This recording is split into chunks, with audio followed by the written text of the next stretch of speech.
Lundi 6 mars 1995, extrait du journal de Françoise Giroud.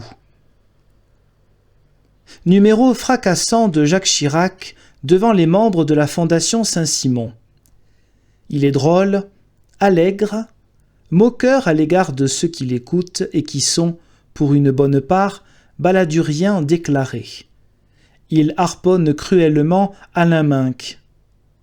Cependant, quand on l'écoute et pour peu que l'on ait quelque mémoire, on sait qu'il est capable de dire une chose et son contraire à 6 mois d'intervalle.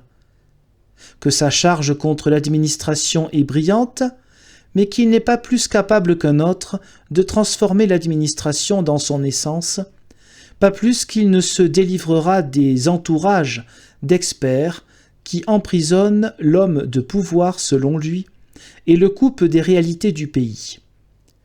On sait que, contre les maux qu'il dénonce, y compris la fameuse fracture sociale, il ne propose en fait aucun remède.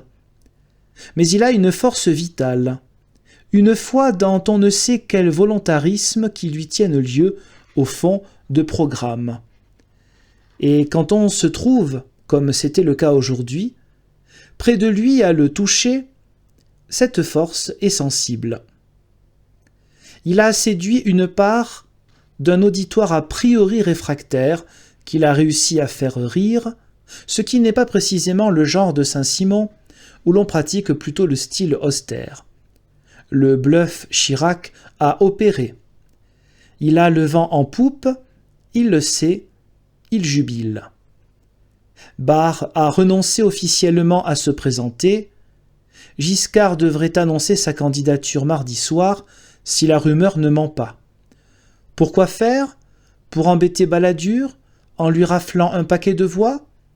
Il en aurait sûrement du plaisir.